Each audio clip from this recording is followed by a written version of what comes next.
we throw it around, and I don't really think we understand what it takes to change.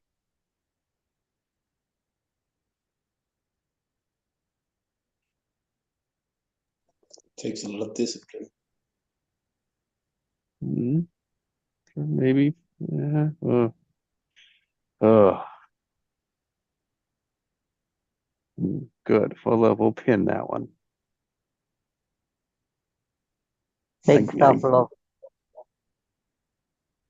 Say that again, Ian. It takes a lot of self-love. Mm.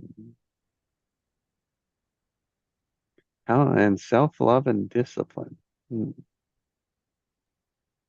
And honesty, because you gotta be honest with yourself. So even if it stings, you gotta be honest with yourself.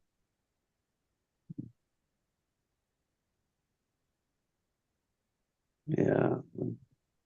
Thank you, Ian, for bringing awareness to change. And I'll recap what I heard, and please correct me or add to it as you see. The in change, it's seeing the pattern of staying safe. So avoiding certain things because of an old unconscious safety pattern. And it's you're aware, you're like, oh, look, I'm trying to stay safe and I want to do this. Wow, that's what I want. And the current reality, I'm unaware of the pattern that's trying to keep me safe. But then you said, no, in that moment, you were aware of it. Every other time that it was running before that, you weren't aware of it. And then that moment comes when we see it. Oh, look, I'm playing safe. And playing safe is really some sort of avoiding, or avoiding can be a part of it. So avoiding, oh, avoid being hurt. And usually that's avoid being hurt emotionally. Really deep. And something else I realized,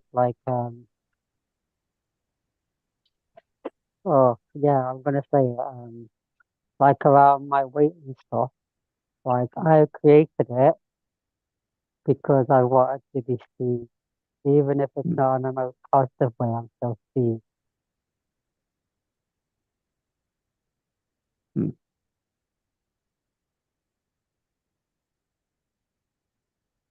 Yeah, like, and so do something.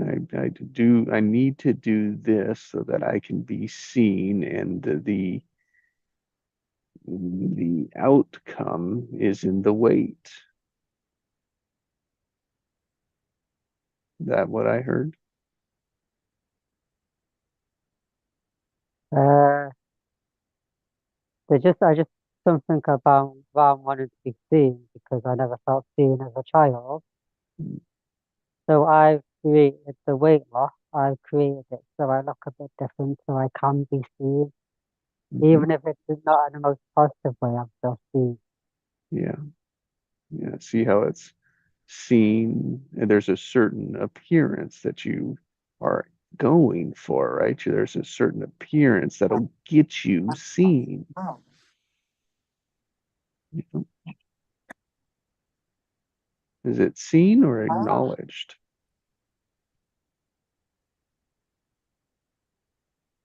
I think it's both, and because like growing up, dysfunction became my normal. So being seen in a negative way was just my normal.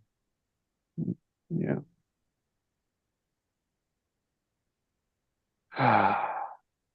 That's a big wound. It is a big wound. it's a very fundamental wound for us, because being acknowledged and being seen ignites our, gosh, it ignites so much.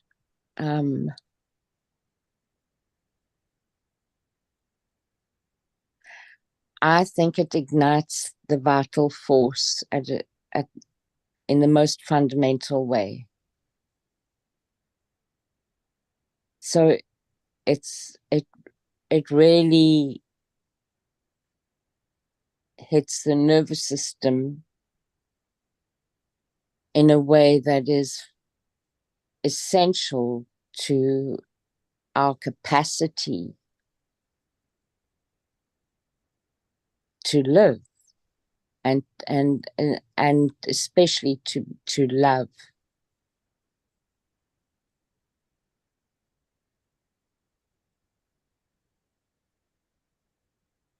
Is we're being social creatures. We need that social connection, right? So that, yes, being seen. I'm in the middle of that right now.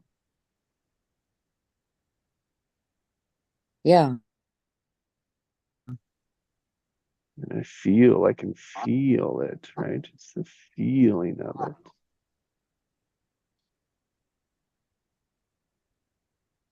I can get angry. It was the old anger was mine. I'd act out to be seen, to be heard, to be acknowledged. Silly question, but what's the difference between seen and acknowledged? I was thinking in where it hit me in your weight was that people would say, give you the like comment on it. And the two of those meant the same, like you'd get the same thing from it. So, because you could be walking down the street and be seen, but nobody acknowledges you.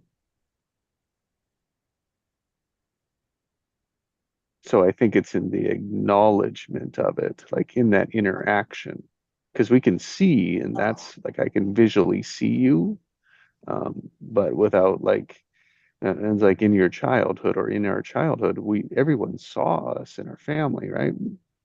My situation, my wife sees me in the morning, but she when she's angry, she won't acknowledge me. So it's like I don't exist. That's even more hurtful. I really felt that. Yeah, you're correct. I felt that. Thank you. It's a good description.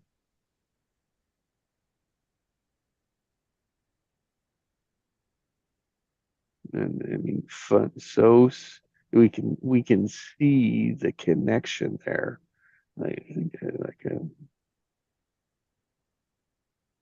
the connection between them. And if because it's the emotional connection that's driving it, a yearning for something. And so there's that yearning, and others can't see that yearning we are longing for. Wow, something just comes to me. I got a memory of like being a child, and my dad promised enough to take us out.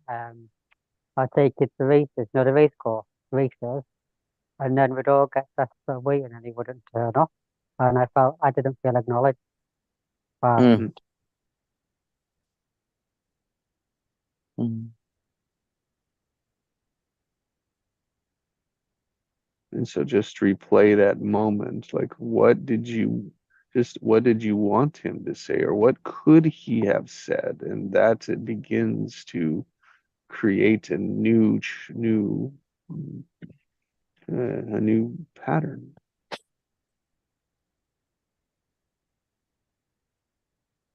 Just the simple fact of cancelling and not leaving us waiting there. Acknowledging that we exist. Yeah. Just the cancellation. I can't make it today. We'll do it another time. Mhm.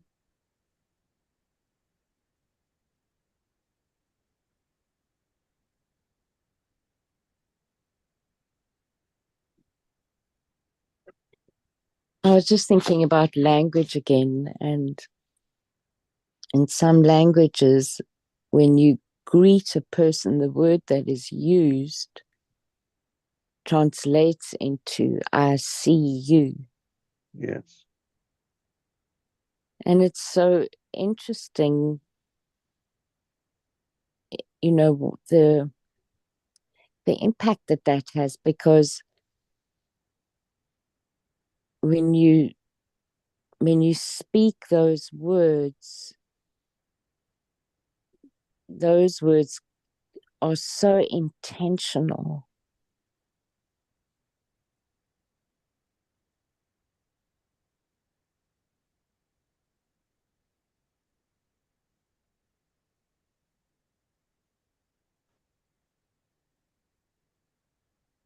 And it speaks to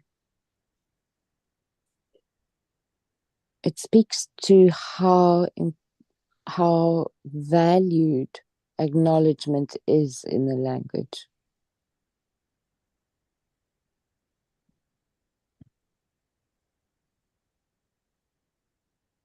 And I guess how valued connection is.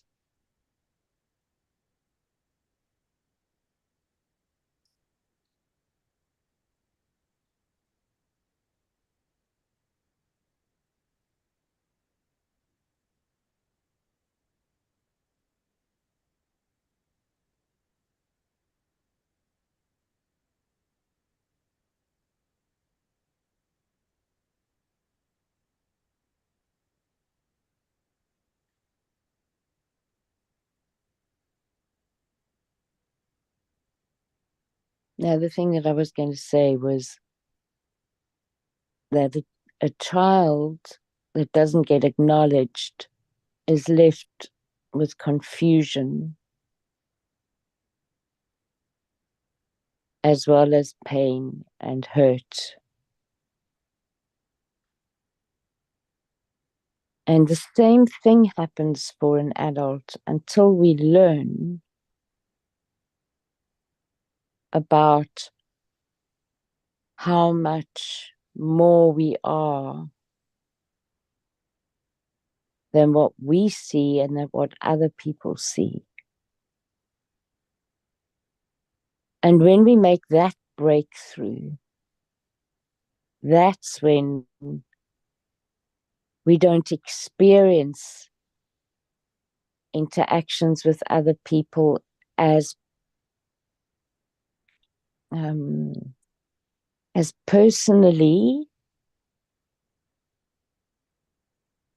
Yeah, I guess that's the best term to use. And we use that term here often.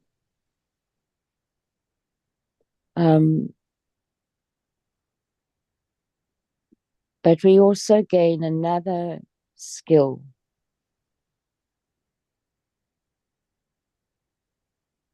Is it a skill? It's a skill, and it's also an opening of the heart.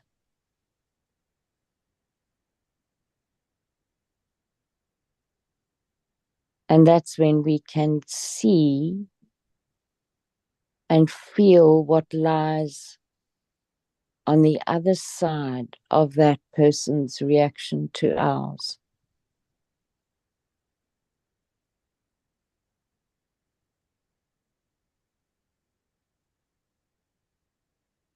And that gives us often opportunity then in that space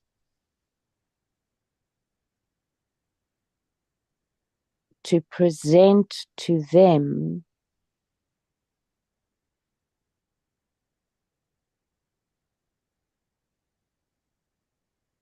a loving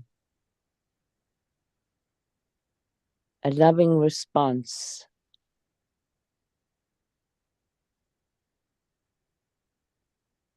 And in our responding, we're responding to what we're seeing on the other side.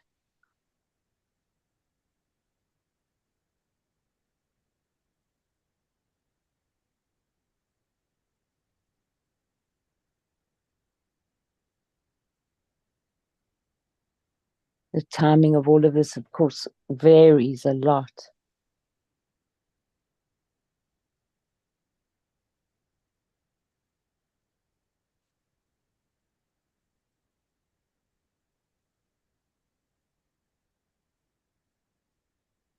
But we get opportunity then. I think what I'm trying to say is we get opportunity then to speak to the truth of what there is, even if it's not seen.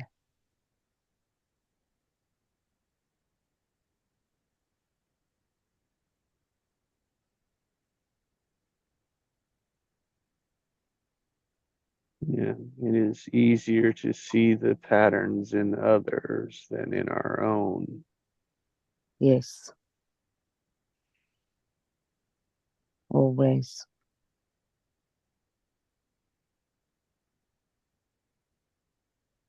Although, JC, I think also the more we see our own patterns, the more we can see others.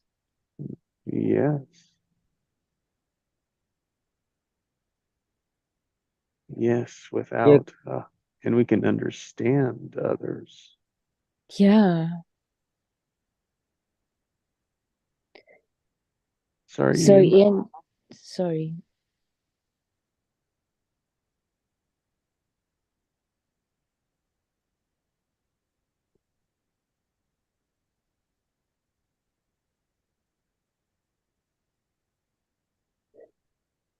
I'll just say quickly. So, Ian's observation about that self-love Yeah. is important. That's the first point of the structure of change. Mm.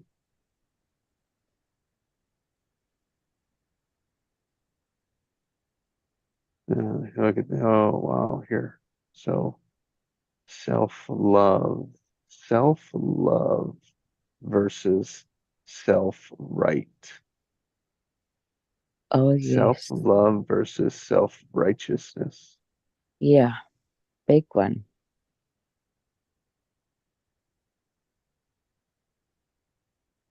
Loving yourself versus being right.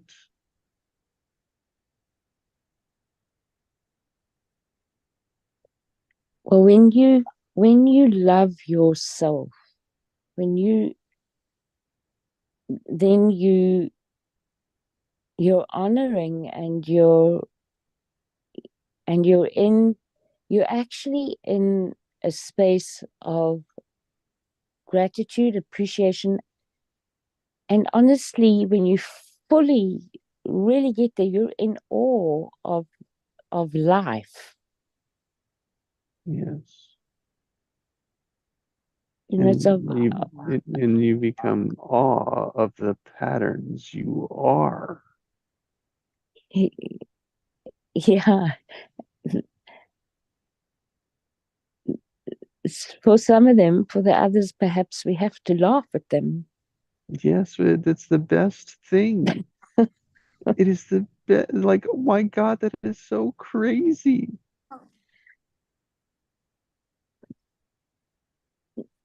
Because I mean, that's when you what they really are.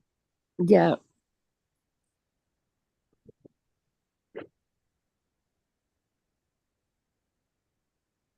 Go ahead. Sorry, Allison. No, it's you get to be able to see how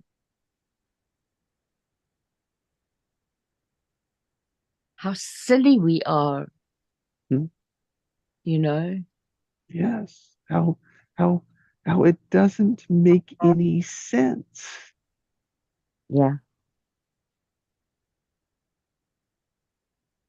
I had a client recently who, when I started the session, she was crying, you know, and it was very painful situation for her.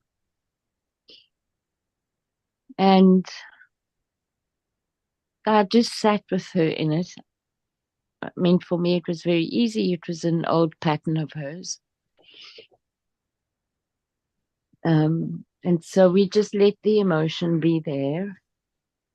She knows how to do that now. And then I just had to nudge her. And I just said to her, so what's the pattern that's getting played out here?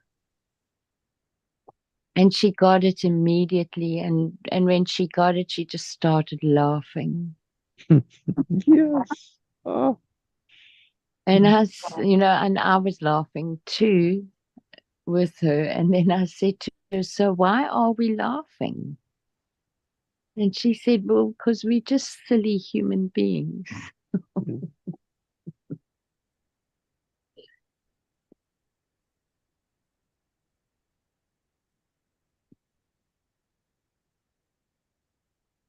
and the other side of that is fighting to be right. Yes.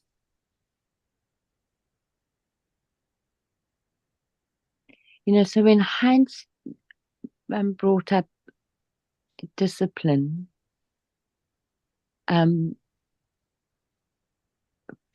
for me, when I hear discipline, I can acknowledge the value of it for sure.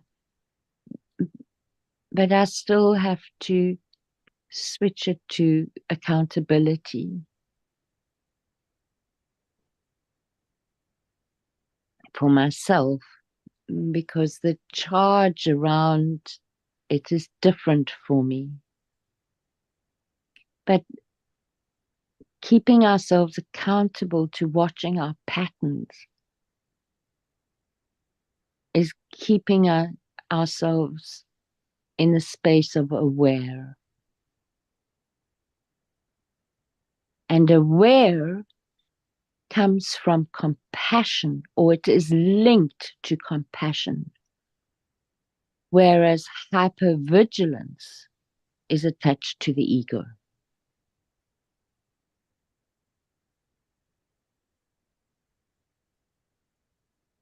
Could you explain hypervigilance? How would I recognize? How could I relate to it? Hypervigilance is watching for somebody to make another mistake. Mm. And it speaks to a lot of unsafe territory and a lot of pain. Yes.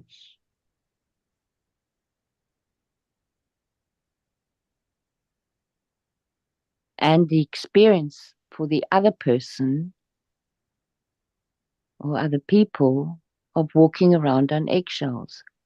But then you have to also, again, do what you do, Jessie, in terms of saying, whose pain is this? Or where's the pain coming from? Them, me, or both? And it usually is both. Yes. That's the safest place to start. Yes, generally speaking, it is the safest space to start. But when it comes to that walking around on eggshells experience, it really does have to do with both people. Because no matter how insecure and how much in pain somebody else is, if you feel you have to walk around on eggshells, it's because you haven't resolved enough of your own pain yet. Mm-hmm. And I know that from my marriage.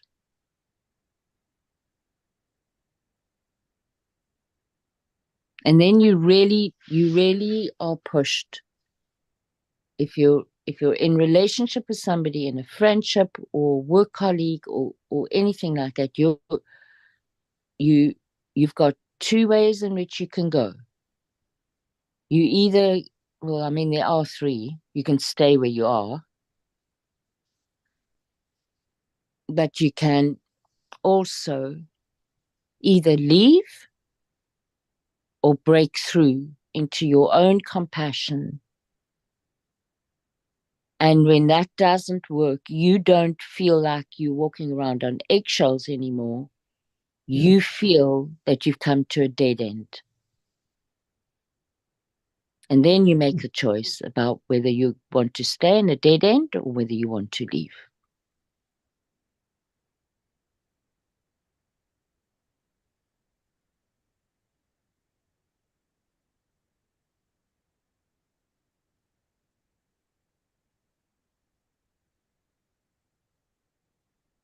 And it's the same intersection, just with a different view Mm. in a relationship.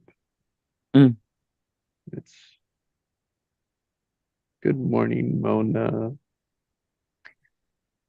Hi, Mona. Morning, Mona. Morning, Mona.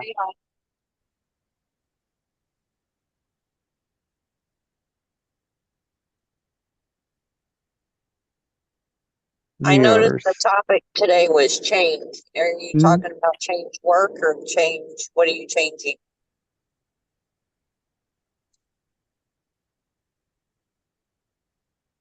Yes.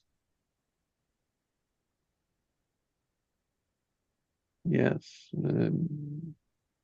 Changing from noticing our patterns, noticing what it is we want, and noticing what's keeping us from it, and so in being aware of change, and then yes, how do we change that? So that's been the sense of it this morning.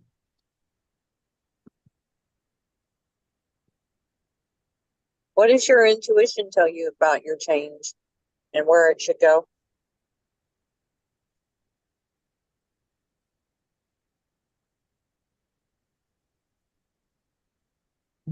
As you speak the intuition, I think that is what we're allowing space for when we pause the automatic, when we become aware of, oh, that is what I was doing. What do I want or need to do here? And what's the difference?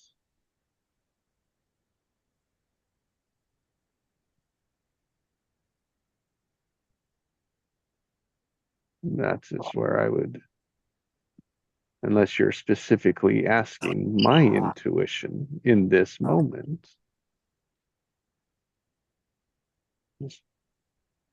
That is the other way the question could have been meant.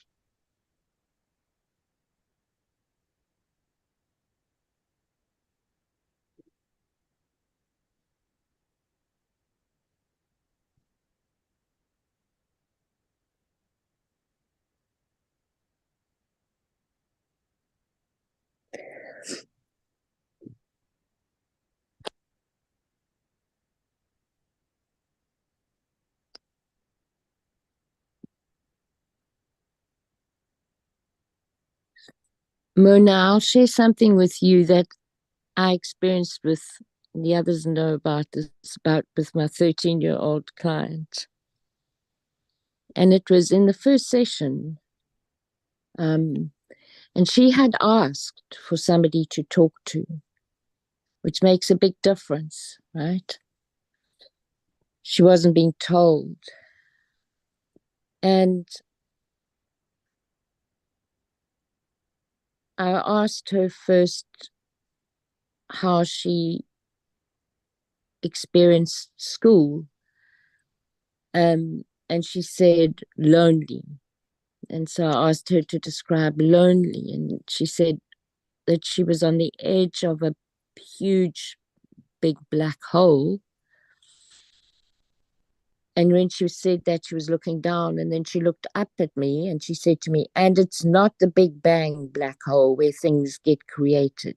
It's a black hole where there is nothing that gets created. And then I said to her, so where did you get the idea from that it might be useful to speak to somebody other than someone in the family? And she looked up again and she said, well, I started to think that I was betraying myself by being so lonely.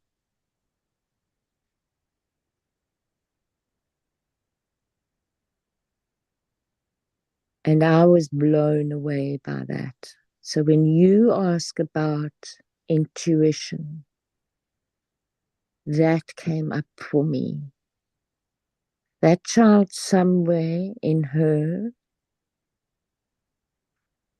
knew, so her intuition said to her, this is not what your life should be like.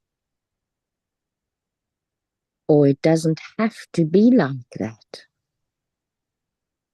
Or it doesn't have to continue to be like that.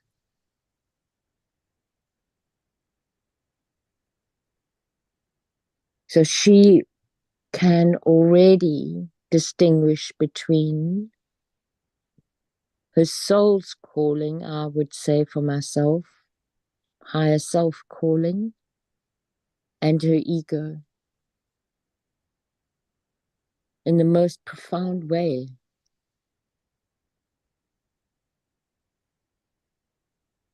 So for me, that's an example of intuition calling.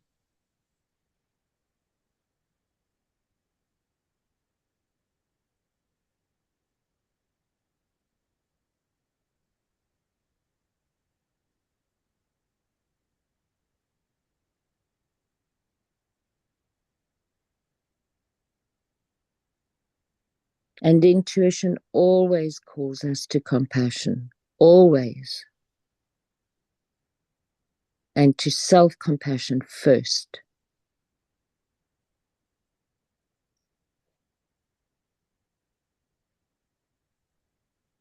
Instinct will call us to protection.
That's interesting, Allison, because right at the beginning of this session, I don't know how long have we been on here, almost an hour already, but right at the beginning of this session, I wrote down this. I said, longing gets obscured by a reflex of self-protection.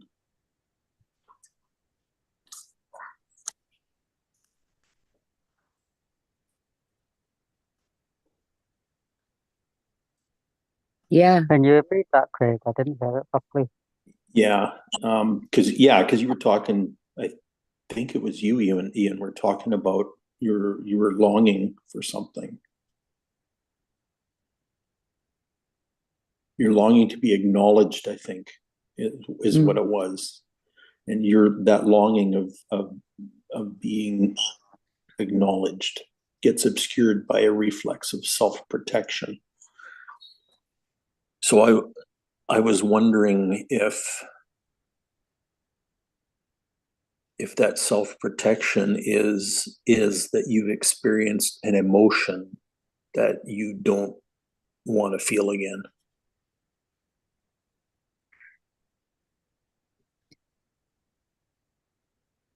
And so anytime you sniff a hint in your environment that emotion is going to come up, you go into self-protection mode.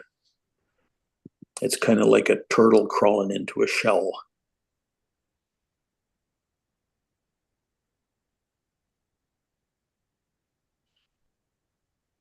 Or armoring up, like Brene Brown calls it. Yeah. Yeah. So, Craig, when I listen to that description, for me, that would be a really good description of what hypervigilance is. When you get the edge of that emotion that you don't want.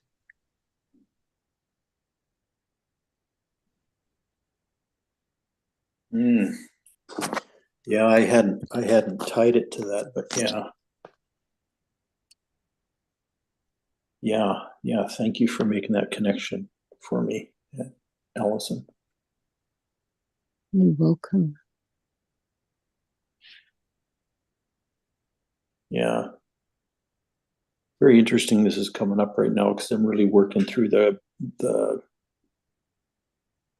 I'm really working through my core wound right now. And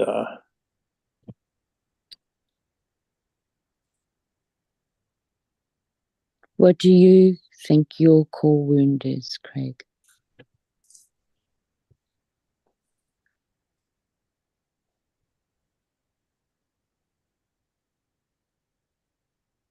If you have words for it, sometimes we don't, right? We just feel it. I'm not really sure how to put words to it, but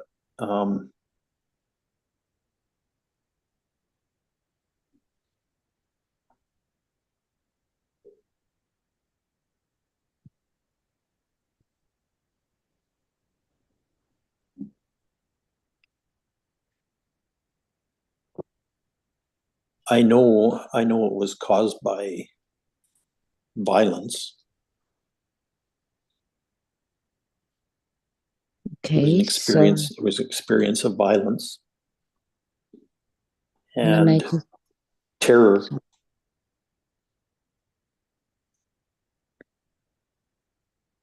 Violence, and sorry, I interrupted you. The second word? Terror. Terror.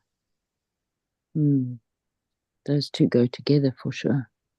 Yeah. Or terror by violence. Okay, so just for yourself in your writing, do what Jesse suggests always. Find 5 words around around those 2 words. And then when you've got those alternative words, perhaps then write the opposite of those words that you've got, the alternative words. And that might help you formulate it more.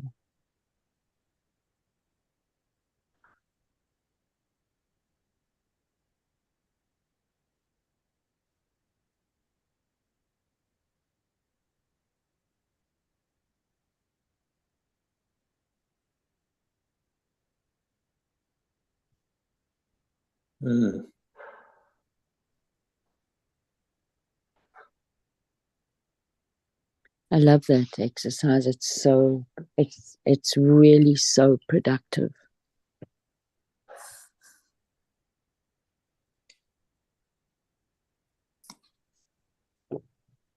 Yeah, I'm gonna try that today. Mm.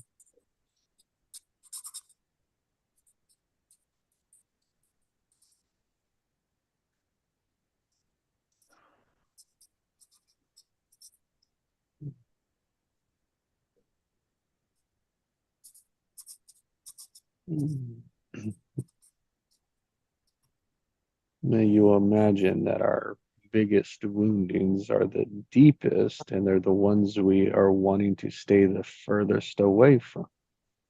That's Yeah. right. Exactly.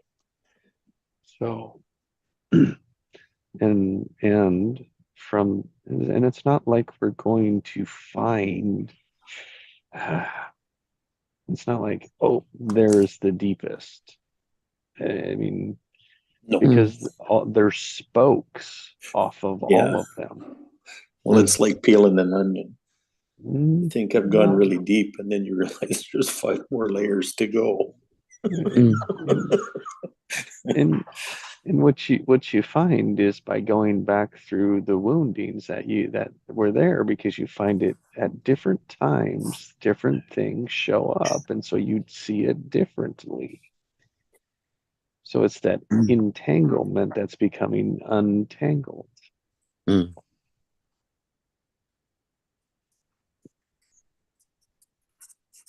I mean, it's probably, man, I'm not gonna, that's a big jump, but uh, so what people can do is get frustrated if, oh, that's not the deepest. So that might be the path to it. Well, yeah. And that's all you're trying to do is make space to get closer to it. Yes. Yes. Yeah, and it's a good discipline to respect that, actually. Mm-hmm. That Well, you've there's gotten closer very, to it. Yeah. yeah, honor Yeah. that. Yeah, I mean, those are breakthroughs, and they're significant.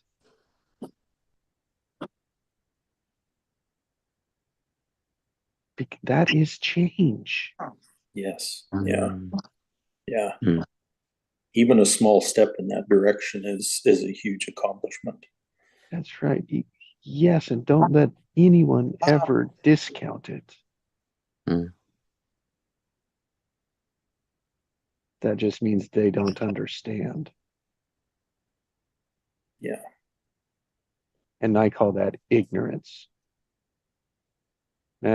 I'll be lighter on that. No, I won't. Yeah. Yeah. Yeah. Well, yeah, it's a form of ignorance. But it's, Well, it's the same, in a way, it's the same as being hypervigilant. mhm. It's another way to, ignorance is another form of avoidance, actually. Mhm, mhm. And if you're righteous, right? If you're right, that you'll never see that. So that's my balance between ignorant and holding on to being right. Yeah.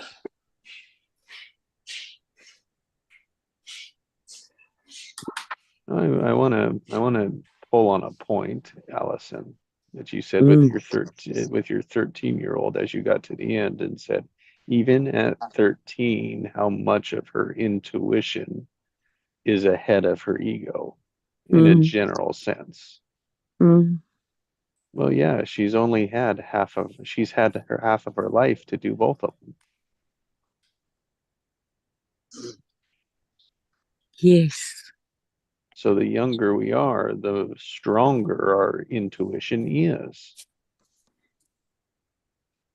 Yeah. It hasn't had a chance to be beaten down yet. And that's right. Yeah. That's how I see it. Me too. I agree with you, Jesse. I guess for me, in my work, because I've got a a step grandchild that is the same age, and she also just has this incredible effervescence. But in my work, I'm usually dealing with traumatized children. Mm-hmm. Yes. And as a traumatized child, you have less available to you at the time than what you do as a traumatized adult. And I know Right. that sounds yes. terrible, but it's, it's just, that's just nature. That's not, Yep. it's not a judgment on being an adult from a traumatized childhood at all. Oh, if I can sum it this way, that it's saying what you meant. It's the older we get, the more we cement in our patterns. Mm. And the intuition is at the base of them in drawing. It's like they're always in them, always in those patterns, but they may not be producing what the intuition wants. And that's where we become dissatisfied with it. But it's that cementing in the pattern is what we continue to choose. That's the typical way we do it. Yes, and for me, as I grew as an adult and had the privilege and the opportunity to work in the field that I was working, and to learn that it all revolves around, in our human experience, it revolves around how the nervous system responds. It is. Yes. Yes. Yes. And And- that and- makes it, sorry, Jess. Go. Say? Go. That Hey. makes it less personal. That's Yes. the human condition. Yes. And where I love to go is the beginning of those patterns. Mm-hmm. It's like what, and it's like there's this trauma, this event that happened, and the intuition is saying this is what it is. And we're trying to put the words to it, or we're trying to make sense of the pain, right?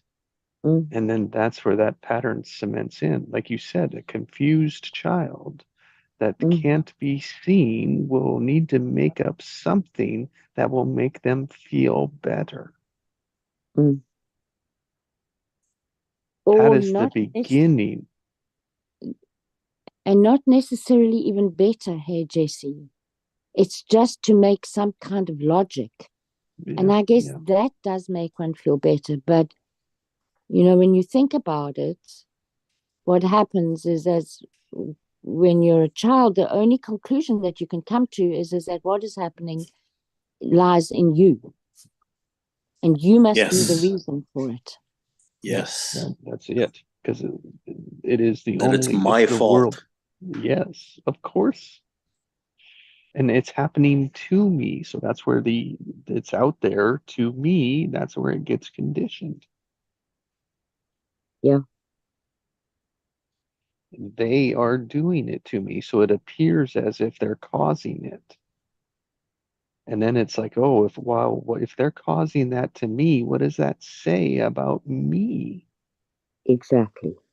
That's what's happening. And we're just trying to make sense of that with limited words and limited knowledge about how the world really works. Yeah. And limited knowledge about the true power that we have. Mm-hmm. Because that is not taught. It is not known. It is not in our structures. Yeah, and it's not modeled. That's right. Oh, most adults don't even know it exists, for heaven's sake. But the point is at some time it must have been. Yeah. Like meaning like in time, like otherwise we wouldn't know this stuff. Exactly. It's in a section of the population and in a big enough section that that word does get out.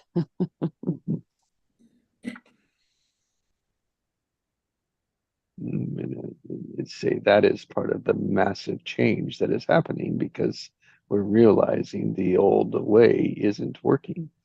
Yeah. I'm sorry, the newer way maybe is a better way to put it.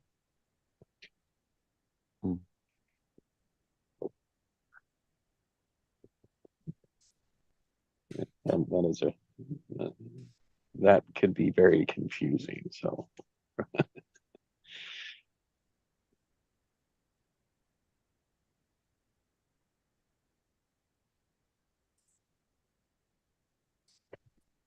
So another thing I was going to mention here was that for me anyway, hypervigilance is about being hyper aware of that feeling showing up again.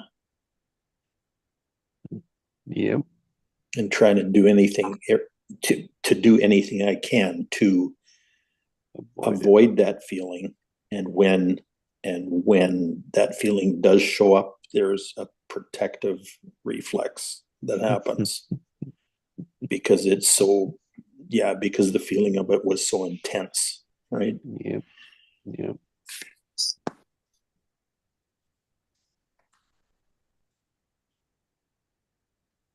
So eventually a trigger like that develops into a stressor that actually causes your whole being to change its state.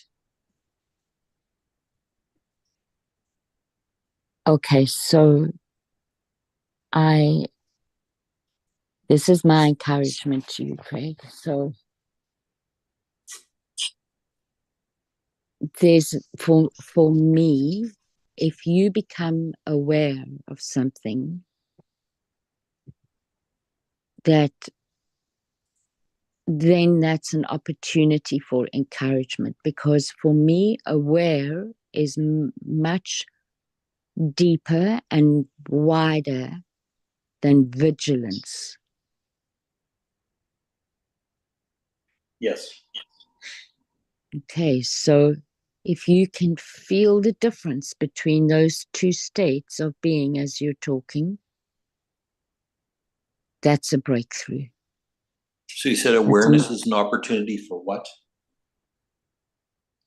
Awareness for me is linked to compassion, ultimately. Yes. And so you could, in your language, it's linked to the heart. Vigilance is linked to the ego because it's about keeping everything safe.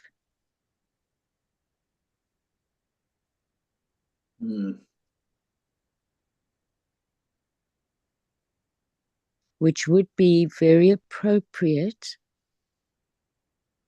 in terms of our instincts and keeping ourselves alive and unhurt.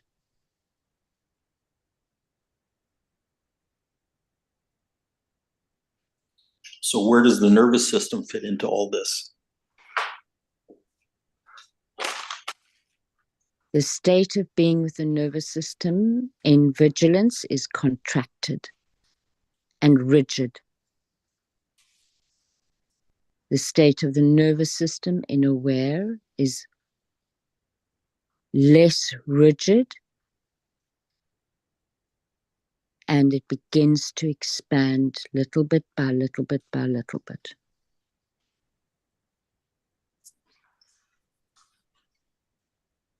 And it's hard. This is not an easy journey. I have seen many, many people in spiritual communities be completely adept at meditation, and they go out into the world and they cannot do relation work easily.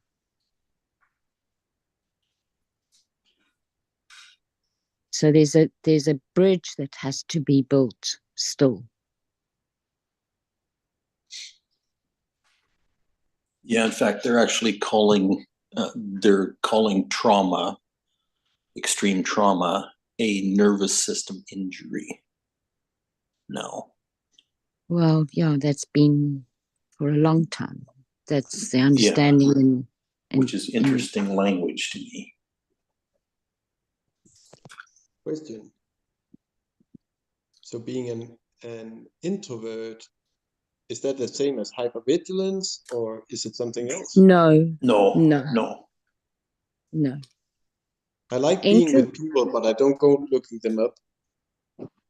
Yeah, and an introvert for me, Heinz, is a very different. It does definitely talk to the nervous system, but it's not entangled with trauma necessarily at all.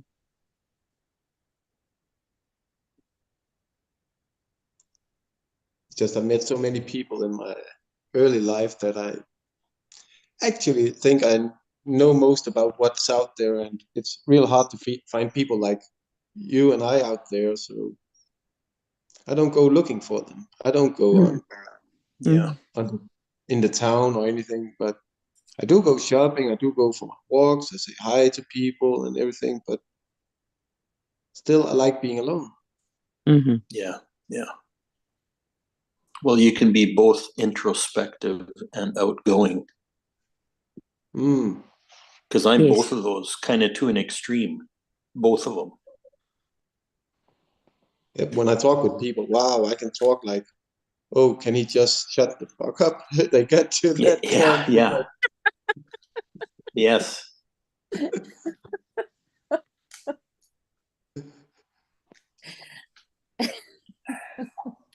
Like I say, I'm like a fine wine. You have to be known to it if you really want to like it. Many people can stand before an hour, maybe two, but after that, oh my God, they say I'm going on their nerves because I'm way too honest and way too direct.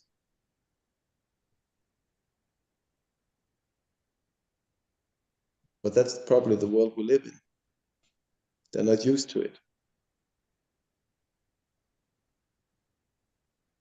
Yeah. Yeah, what we're talking about here, though, is a totally different ball of wax. Okay. Yeah, I was just wondering about hypervigilance and but that's good. It's good to get an understanding around hypervigilance because, I've become aware in the last few years that I've been in various stages of hypervigilance my whole life, and so I'm starting to learn what that actually means or what it might mean. And I on one side, I kind of see it as a superpower in a way, because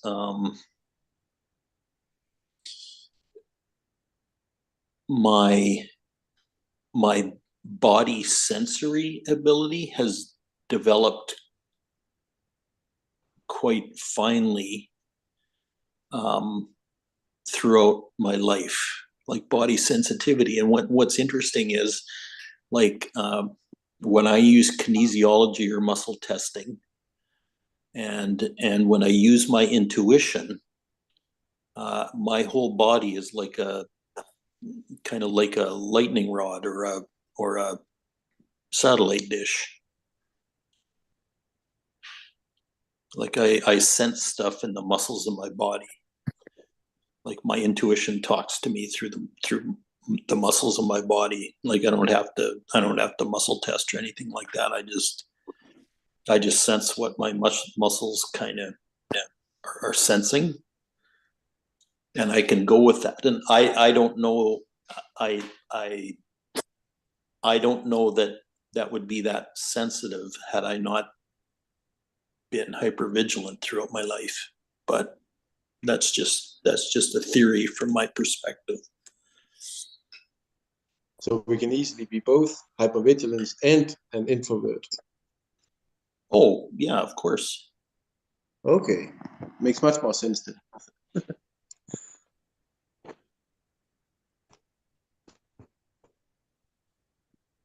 You know,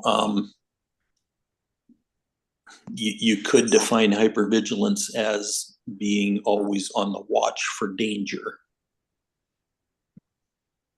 Okay. Okay, and that can be a nervous system thing. It can be tied to your emotions, like you're on the watch for emotions that come up that signal danger to you. Yep, I understand then. Okay. The interesting thing about that, though, is your definition of danger changes as you get older. Yeah. You know, what constitutes danger?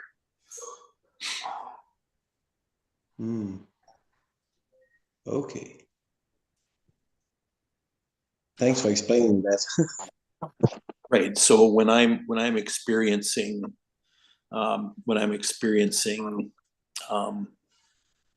domestic violence in my marriage,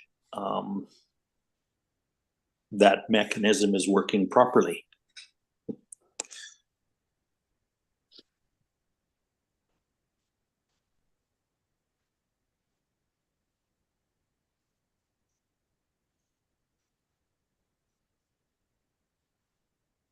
For example. So Craig, you made a distinction between the nervous system and emotion, but it's useful if you remember that emotion is a direct, how can I say this? Emotion, yeah, it's directly linked to the nervous system. It's entwined with it. So we first have what we call perception, which is your body sensing something. That's the first thing that happens, and then the emotion follows, and then the interpretation of what the nervous system is doing follows. So I'm not very eloquent about this at all, but there's lots of stuff on YouTube where one can listen in to this kind of description. So you can think of, for instance, let's think of performers or entertainers. I read this article once where they interviewed a journalist along with a psychologist, interviewed a whole lot of entertainers, and they asked them to describe the physical experience that they have before they go on stage. Mm-hmm. And then they asked them, what do you feel when you go on stage? And they mostly, all of them, had exactly the same physical experience, and they had very different emotional interpretation of that physical experience. For Bruce Springsteen, he felt pumped and excited. He couldn't wait to get on stage, as opposed to other very famous performers, and I can't remember them, who felt really anxious, and they had trained themselves to stay in that tension of the anxiety. I mean, to the extent that some of them would actually get sick before they went on, but they would still push themselves through that. Yeah. Yeah, and I understand anxiety as a hypervigilant reaction. Yeah. And at the bottom of anxiety is what emotion?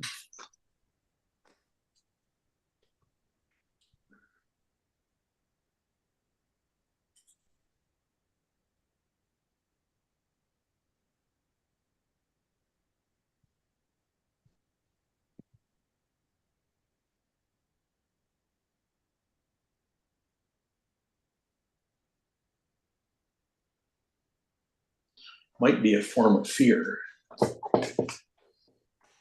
That's how it's understood.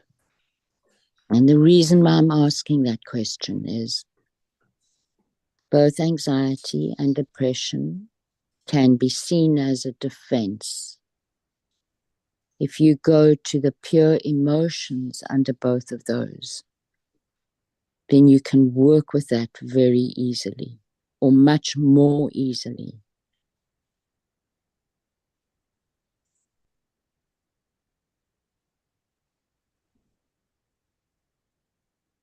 If you go for working with the primary emotion,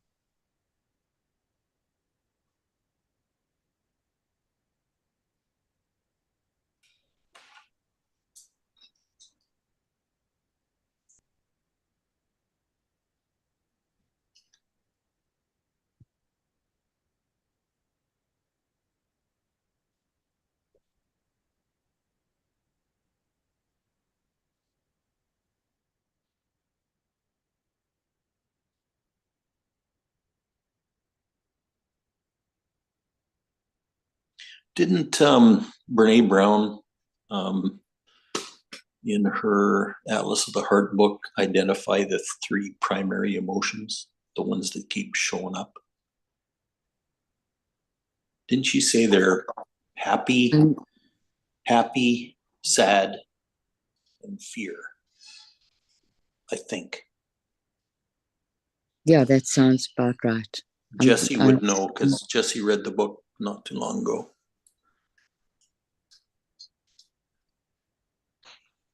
Yeah, I don't remember specifically.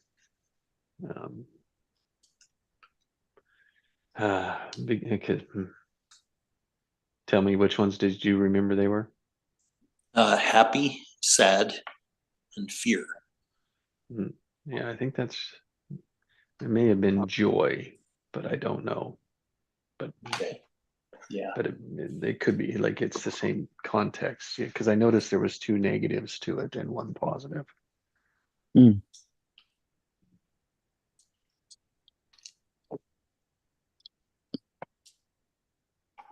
There was another guy who developed a system of working called transactional analysis. yes. And he had sad, mad, glad, scared. Yeah, those were the 4. Sad, mad, glad, and scared.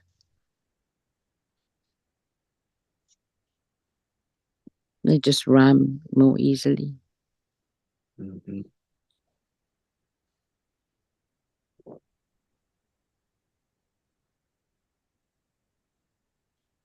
I like that. It's a big spectrum of all of them. Yeah. I like the first one better. 1 out of 3 is better than 1 out of 4. Yes. Well, Yes. Heinz, you can simplify it to be 2, positive or negative. Oh, I like that one even better. Yes. Yes. That's the charge. And all emotions are charges. Yeah. So every we can feel the charges in our body. Yes, we can. You know, but for me, Jesse, that notion of charge, that increased my I don't even know how to say it, to my sensing of vibration even more, to help me to do that even more, because I can be sad and feel an appreciation and gratitude in the sadness, or which is positive, or I can feel sad and devastated and hopeless, and that's negative. Mhm, mhm. Yeah. That's the practice of identifying the word and how it charges you Yes, in yes, the circumstance, in the present moment of now. exactly. So it's deeper than just saying, oh, it's that emotion, because it's that emotion in the moment of life of right now. Yeah.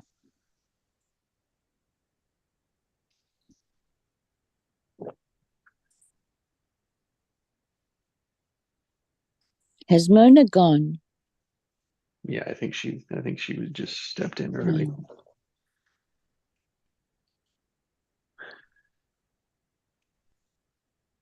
Well, she must not have liked my answer. I don't think I know that's not the case. so. She is much stronger than that. Yes.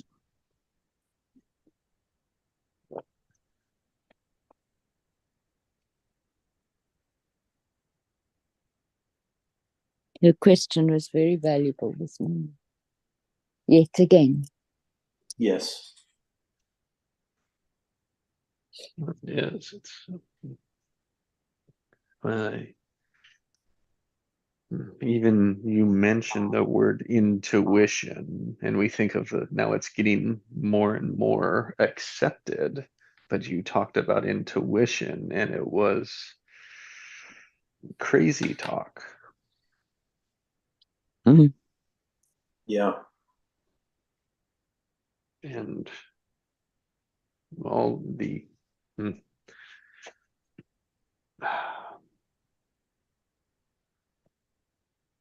and in all reality, it's the neutral of the charges.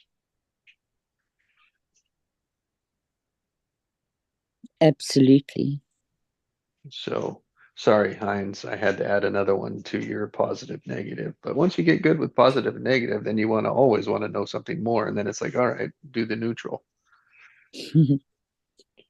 Neutral are good. You got that Yes. one handled. Yep. I'm all fine with neutral. Most people don't.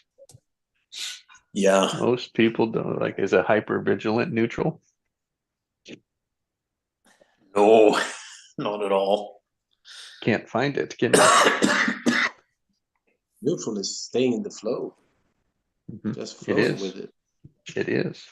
It is.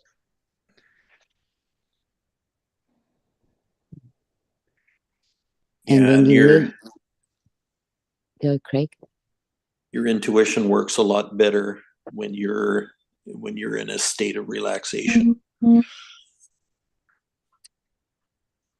Well, it's the only time you can hear it. There That's you go. right. Yeah. Yeah. Yeah. It's always there. It's always there.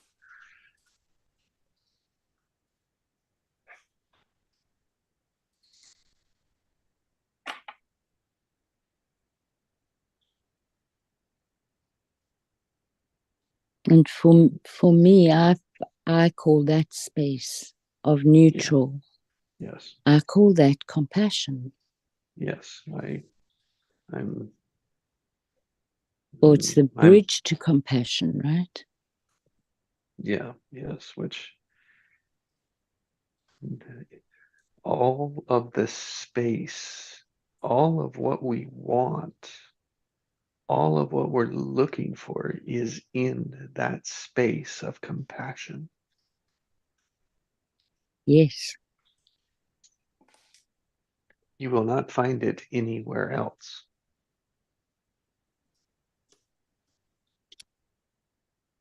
That's what Sadhguru would call life's longing for itself. Yes. Yes. Yes. And life is longing for compassion, Mhm. to receive it and to give it. Yes.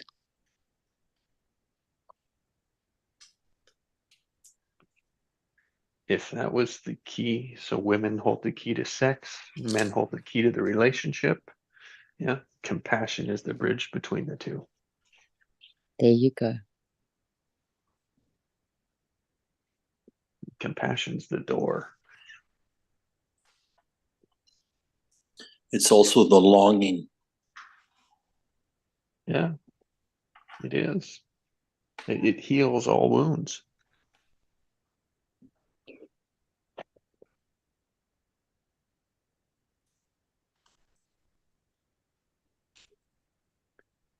But we feel that we'd have to put our defenses down in order to get it and give it.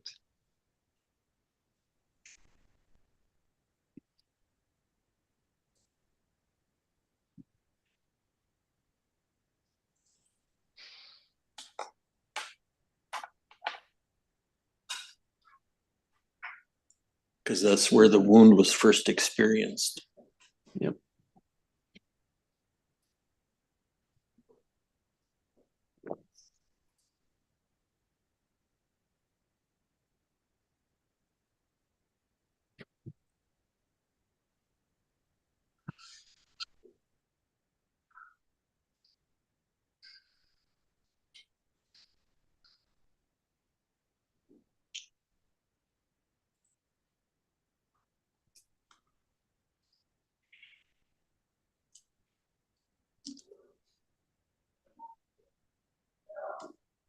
So what is at the heart of change?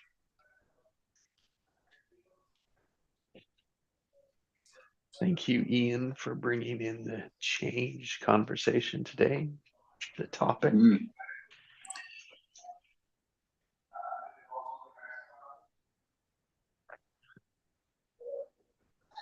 And for me today, it's like compassion.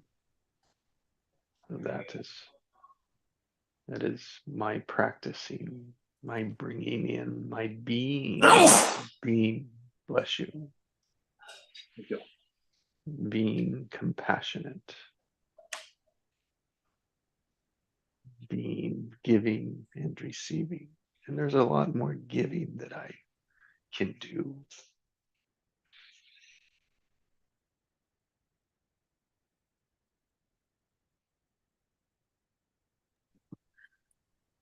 Because I want to receive more.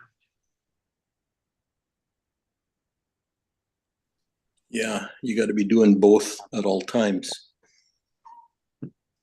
Well, if there was a got to, you're going to be doing something, so it might as well be that. Good point. I'll say something else about compassion. Queen of For me, compassion, Queen of compassion, please do. the whole thing about compassion for me is that it goes beyond the personal. So it's our link to the field. It's our link to our soul.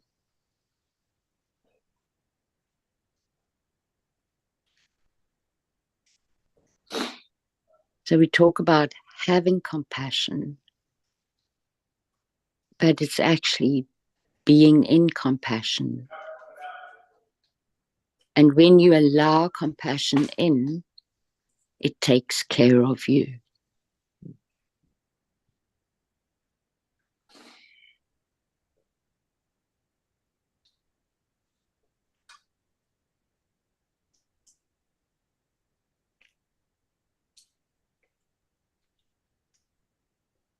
And for me, that's why intuition is so, so fundamental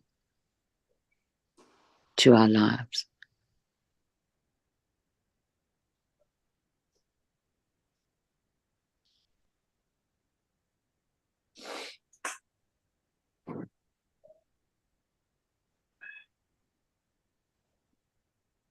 So in the English language, love is between me and another. Compassion is compassion is broader than that. It includes that, but it's also my allowing consciousness to prevail.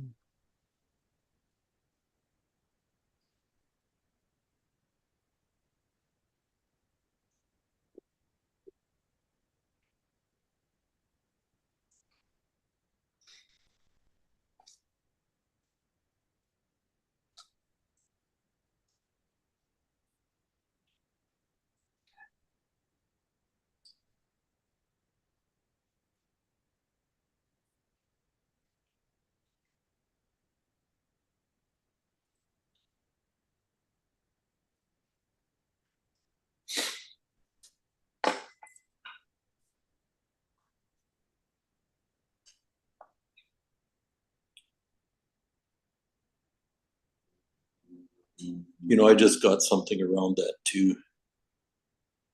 And this might be one of the reasons why we're learning to access the field in new ways, and that's because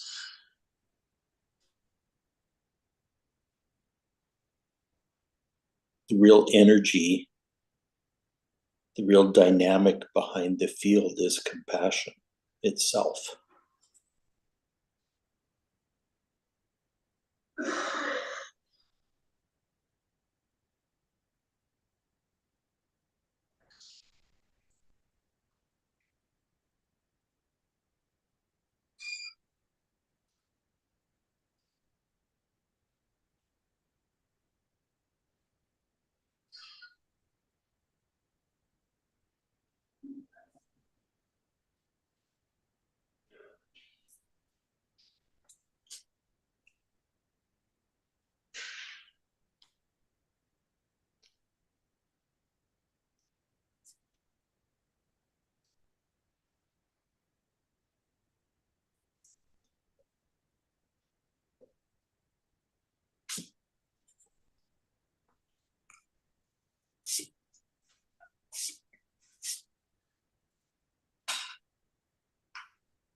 There's a phrase in the New Testament that's used quite often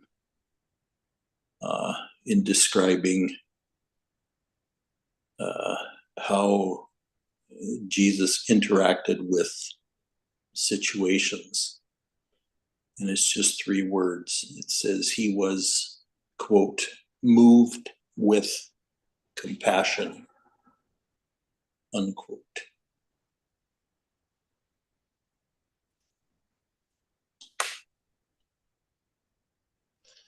Compassion is a mixture of love and wisdom. Ooh, Heinz, that's nice.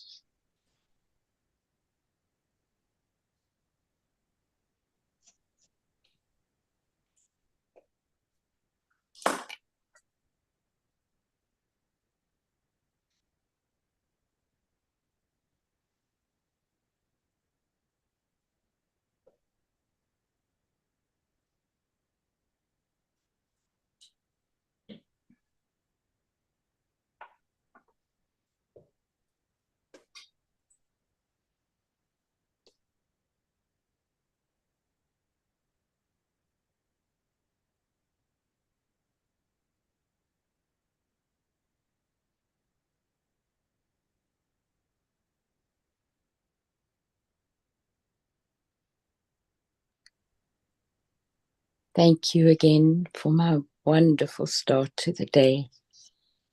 Have a great day in anticipation of Christmas. Still a few days. Bye, guys. Bye. Bye, Allison. Wow.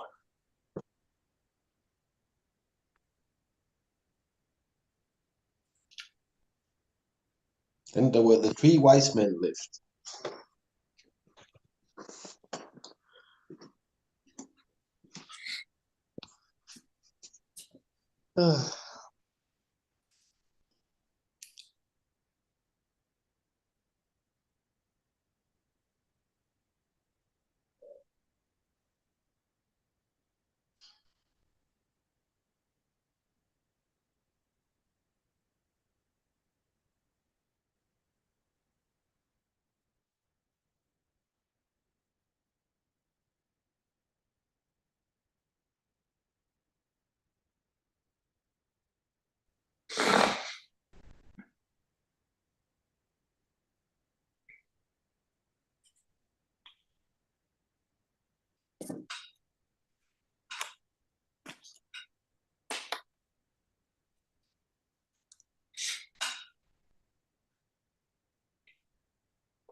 They practiced a form of hypervigilance.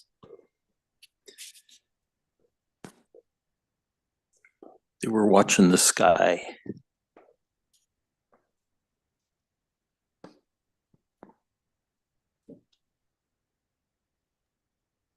I think it was more curiosity. They were following the star.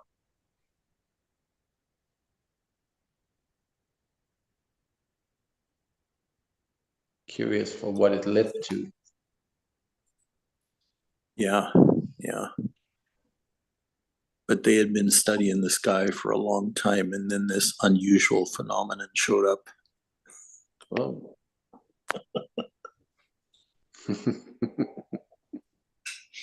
Yeah.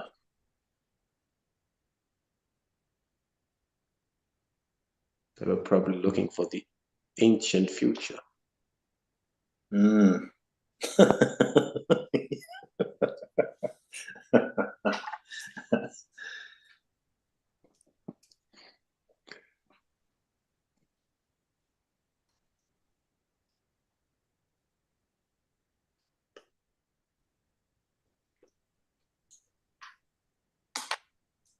Because, like they say, it's all written in the stars. Yeah.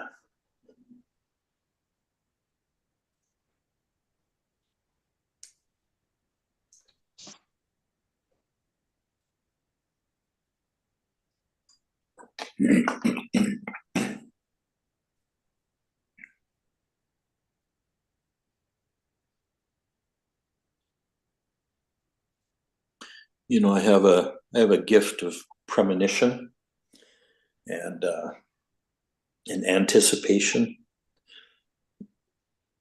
and kind of knowing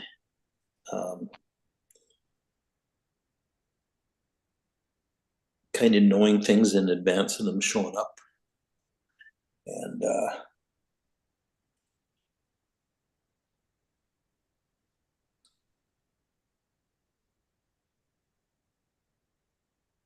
yeah, it's an amazing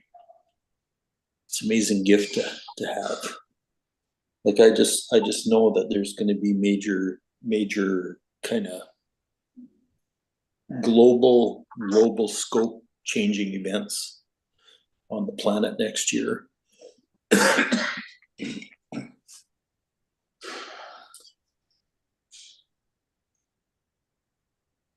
And we're preparing for those by having these kind of sessions. This was really awesome today, you guys. Really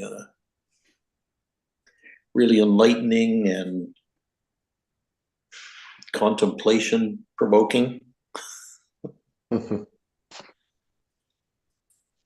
had the same thought, Craig, earlier on in the session. They had it's like something's going to happen that's going to open this space for this type of work, and it'll be Yep. amazing that we've had more than a year behind it. Yeah, it's like an inventory Yes. of a year behind it. So I Yeah. don't know what that means or looks like, but Yeah, see, I don't know what it means or looks like either. I just know it's coming. Yeah, right. And it's really, really big. Yeah, yeah. It's like what it did for Zoom, right? Or like moving from meetings like this when COVID hit. Yes. You know, it's bigger. It's like that. I don't know if it's bigger or not, but it's Yeah. something that shifts it where people start to seek this thing out. Yeah. Yeah. Fascinating. Yeah. But see what we've I been- was asked. Allison and I were talking about that. It's like like we're a year and a month in, right? A year Yep. and a month in, we've done this, and just seeing how the second year, the second time through Fibonacci, right, is Mhm. how they're expanding. Very, very amazing. Like I don't know. I mean, I can't even put words to it Yeah. because it's Yeah. just on the edge. There's nothing that I can say. Just huge, massive breakthroughs. Yeah. Yeah. And and it's interesting how all of this is coinciding with my own Yes. life and my own processing, And mine too. Yeah. Yes. Yeah. Mine Like too. you wouldn't have thought a year ago that you'd be doing this thing with your wife, right? And like knew we had to too, Right. like to get to where we need what is possible with us, and then what I need is what we have to do, and I sure as hell do not want to face it. Yeah. Yeah. I mean, it's the last thing you want to invite in. Yeah.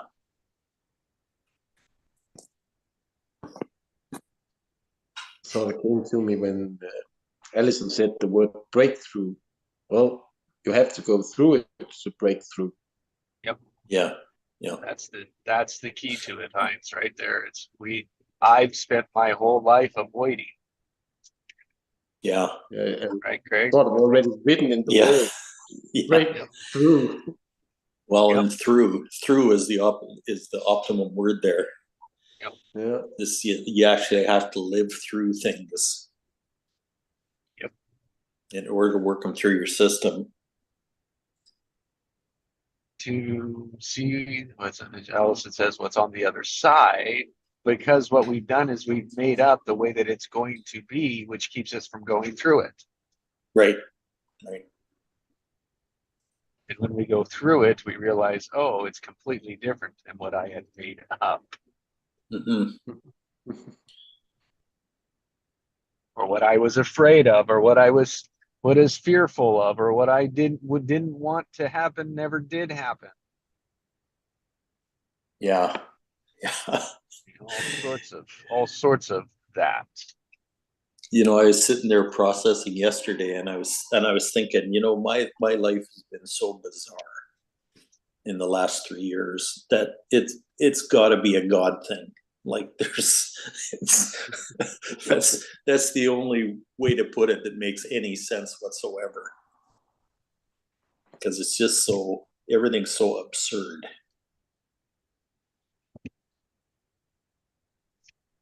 So we got the question answered there. Does God have a humor? Yes, he does. Well, and that's the interesting thing is that's for me anyway, that's been one of the best ways to get through everything is to just take a moment to laugh about it. Laugh at how bizarre it is and how off the shelf everything has been, like it's like, oh my gosh.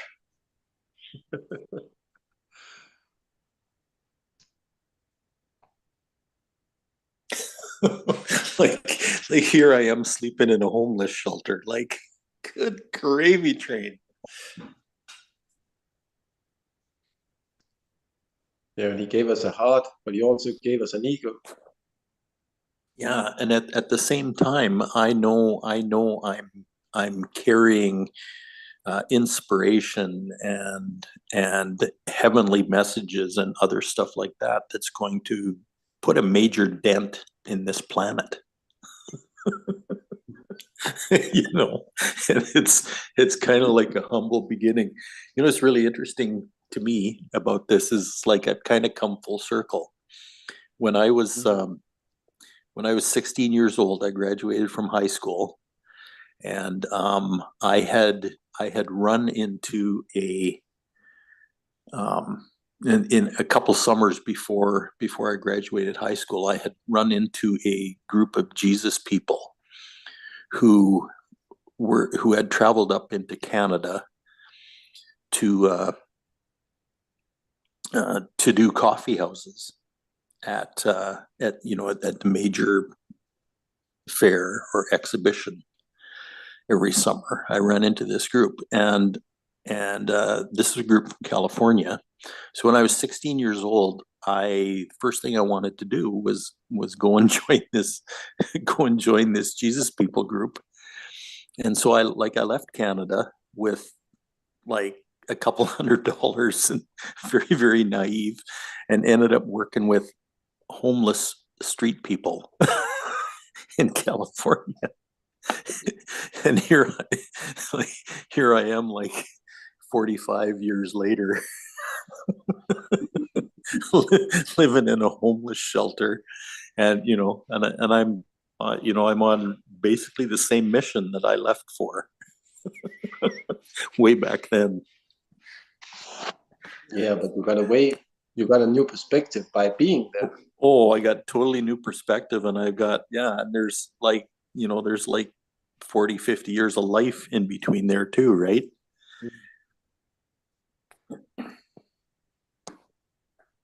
It's just bizarre.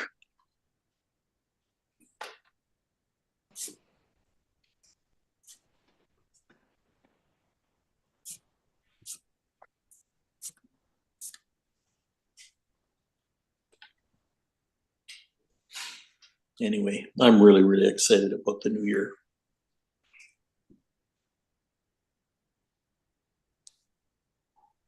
Yep. 2023 should be the big awakening, and 2024 should be the big impact. Yeah. Well, then there's prophecies about major changes coming, like around there's one about 2027, and there's another one about 2030. And hey man, how are you this morning? Thank you. Pretty good so far. Well, there you go. Maybe it helps. Thank you. All right, my man. Is that the mailman?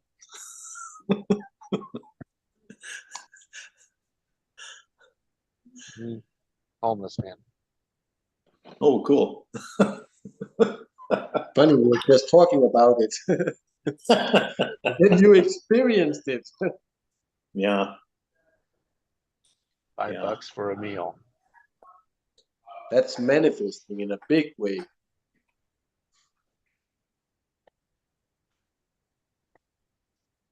Yeah, Heinz, the ancient future is coming to pass. And becoming the present. Yep. Yep. Yep, it is.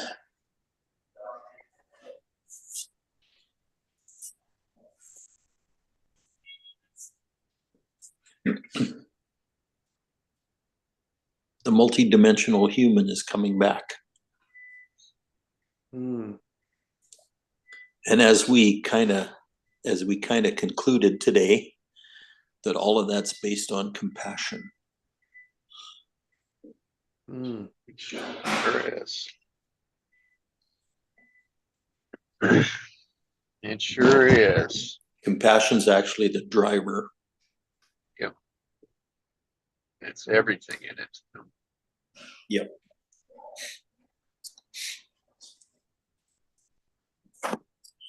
Very interesting. Well, It gentlemen, is. Yep. I'm going to go back to bed. Okay. Wonderful. Have a blessed day. Bye, Heinz. Bye, Craig. I will do. Yourself a wonderful Love and day. hugs. We'll see you next time. Yes, Yep. love Love and and hugs. hugs. keep still in the solstice. We got a few more days where it's really, really slow. And I didn't mention yesterday too, Mercury, planet Mercury is right in between the sun and the earth right now, and it's in retrograde, which means it's in that stillness pattern too. Mm, So yeah, so that's very interesting. And yeah, a lot is happening. and yeah, Mercury is symbolic for communication and deep inner knowledge.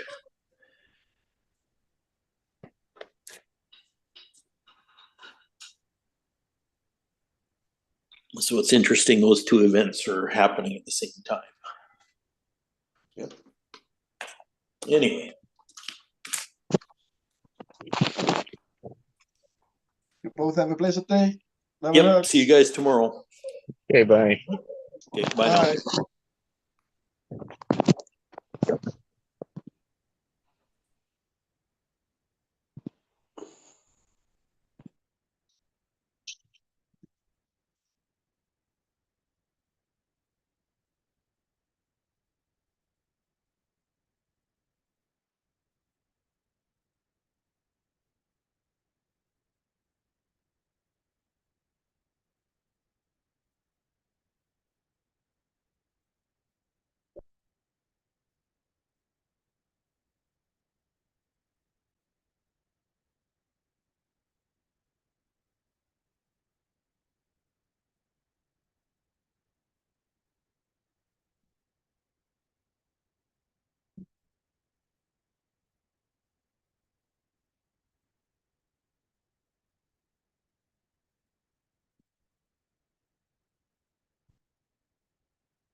They're on 23. Oh, no, no, come on. I think it's broken out. We didn't get here.